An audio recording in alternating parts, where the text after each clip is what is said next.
तो chapter number 9, carbon compounds with oxygen containing functional groups, ये हमारा चैप्टर।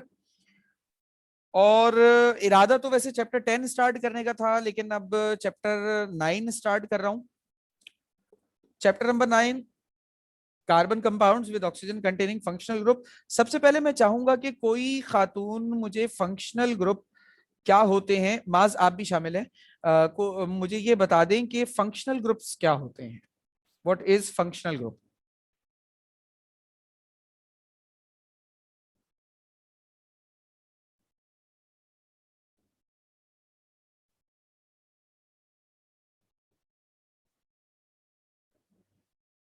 बेटा आवाज आ रही है? मैं बताऊं? तो बेटा तुमने क्या अपना जेंडर बदलवा लिया है?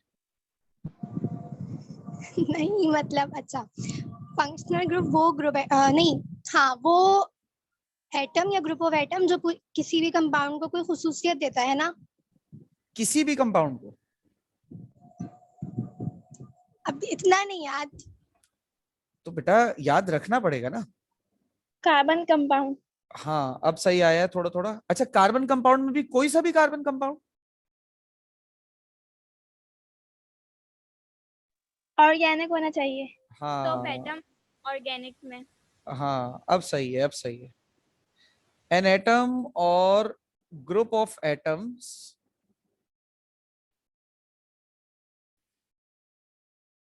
ये चैप्टर 6 में भी मैंने समझाया था, लेकिन अभी भी जवाब अगर आप लोगों के पास से नहीं मिल रहा तो इसका मतलब है कि आप लोगों को क्या करना चाहिए। आप लोगों को मेरे ख्याल से पता होगा इस बारे में। which gives the specific characteristic to a organic compound।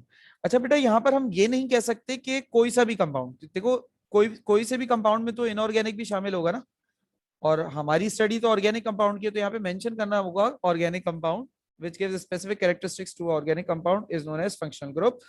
तो फंक्शनल ग्रुप क्या होता है हमारे पास? फंक्शनल ग्रुप हमारे पास एटम या एटम का वो ग्रुप जो किसी ऑर्गेनिक कंपाउंड को कोई खासियत दे सके, उसे हम फंक्शनल ग्रुप कहते हैं। मिसाल के तौर पे CH3OH ये कंपाउंड, CH3Cl ये कंपाउंड ऑर्गेनिक, CH3NH2 ये एक ऑर्गेनिक कंपाउंड। अच्छा, अब कैटेगोरिकली अगर देखा जाए तो बेटा ये कंपाउंड एल्कोहल है, और एल्कोहल कैसा होता है आप लोगों को पता है, जाइए पियाइए। और CH3Cl ये क्या है बेटा? ये है ऑर्गेनिक सॉल्ट, सही है। और CH3NH2 अमाइन फैमिली से बिलोंग करता है, और बहुत सारे अमाइन मिलकर प्रोटीन बना देते हैं। अब अल्कोहल क्या होता है आप सबको पता है, सॉल्ट कैसा होता है आप सबको पता है, प्रोटीन को हम फिलहाल गोश्त समझ लेते हैं कि गोश्त कैसा होता है, ये भी आप सबको पता है।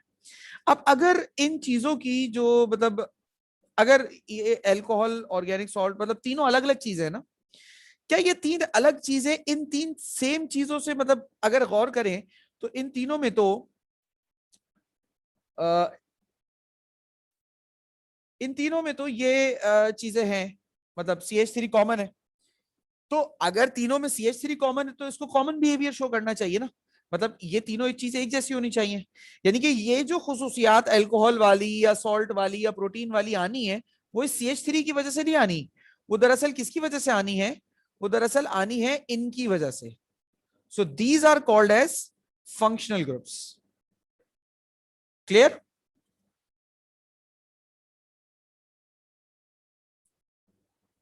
क्लियर है बेटा? Yes yes yes. Yes sir. Okay. और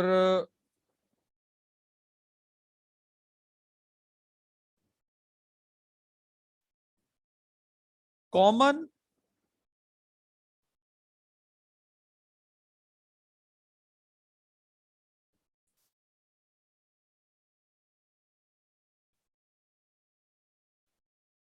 ऑक्सीजन कंटेनिंग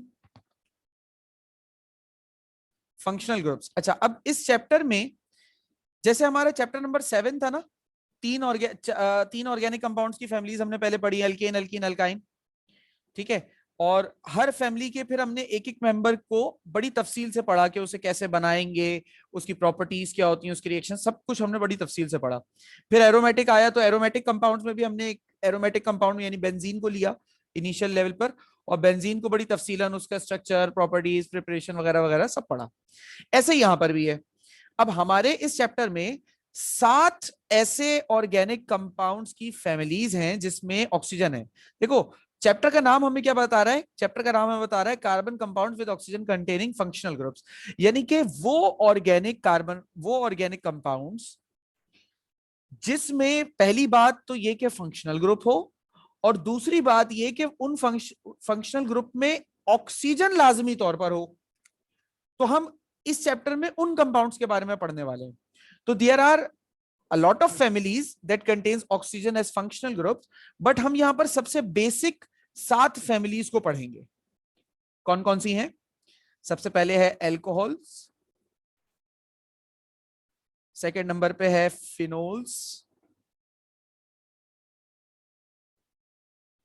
थर्ड नंबर पर है एल्डिहाइड्स,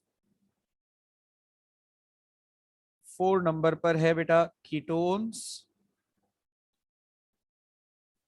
5 पर है बेटा कार्बोक्सिलिक एसिड, 6 पर है ईस्टर, और 7 पर है ईथर। ठीक है, ये 7 फैमिलीज हैं। याद रहे ये एक एक कोई कंपाउंड नहीं है, बल्कि ये कंपाउंड की फैमिलीज हैं। अब इनके जनरल फॉर्मूलाज, ROH एल्कोहल का जनरल फॉर्मूला, AROH फिनोल का जनरल फॉर्मूला, RCHO एल्डिहाइड का, RCOR ketones, RCOOH carboxylic acid, RCOOR Easter, ROR ether. ये इनके जनरल फॉर्मूलाज हैं। अच्छा, इन सब के फंक्शनल ग्रुप कौन है? OH, OH, CHO, CO, COOH, COOR, O। ये सब इनके फंक्शनल ग्रुप्स हैं। ठीक है। अच्छा, ये AR क्या है? R तो आपको पता है अल्काइल ग्रुप को कहते हैं। AR क्या है बेटा? AR means aryl group. And what is aryl? It is from aromatic. Benzene ring होता है। अगर मैं, क्या कह रही है बेटे? AR का मतलब एरोमेटिक है। अराइल, अराइल, हाँ, मतलब अराइल जो लफ्ज है वो बेसिकली एरोमेटिक से निकला है। ठीक है, ये निकला एरोमेटिक से। सही। C6H6 बेटा ये बेंजीन होता है। अगर मैं यहाँ पर कुछ ऐसा करूं कि हर कार्बन के पास एक हाइड्रोजन होता है, अगर इधर के एक हाइड्रोजन को मैं हटाकर यहाँ पर एक बॉन्ड वैकेंसी क्रिएट कर दूं, तो ये बन जाता है अराइल आइन। अब इधर मैं अगर लाके OH लगा दूं फंक्शनल ग्रुप, तो ये बन गया फिनोल। कुछ और लगा दूंगा तो ये कुछ और बन जाएगा। सिंपल। सही है। फिनोल समझ में आ गया बेटा?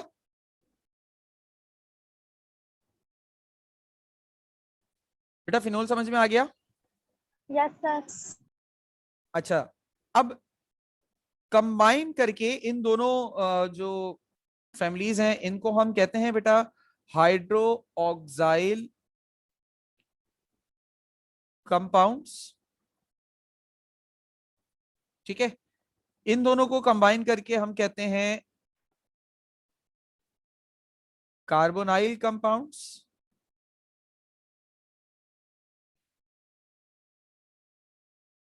इन दोनों को कंबाइन करके हम कहते हैं बेटा कार्बो ऑक्साइल कंपाउंड्स।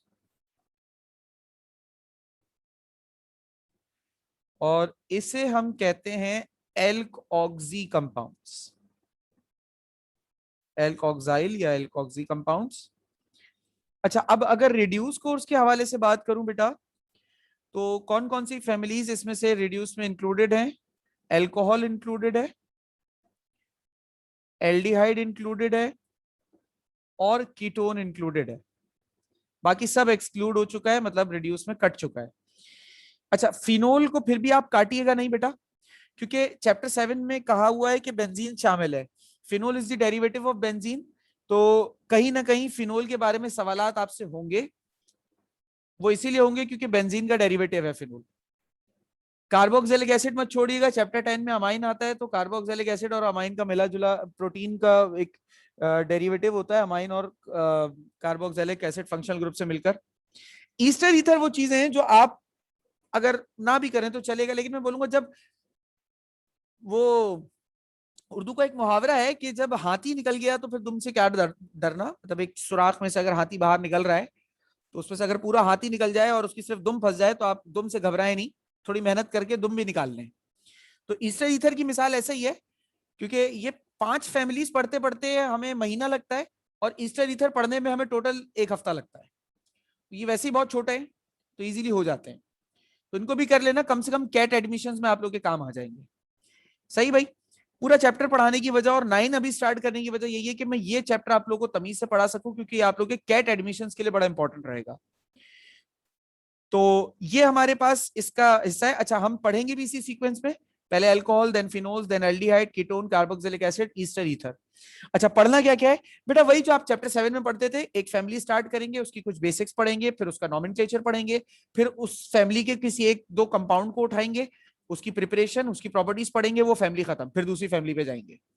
ये पूरा प्रोसेस रूट रहेगा। सही है भाई, कोई सवाल या कंफ्यूजन?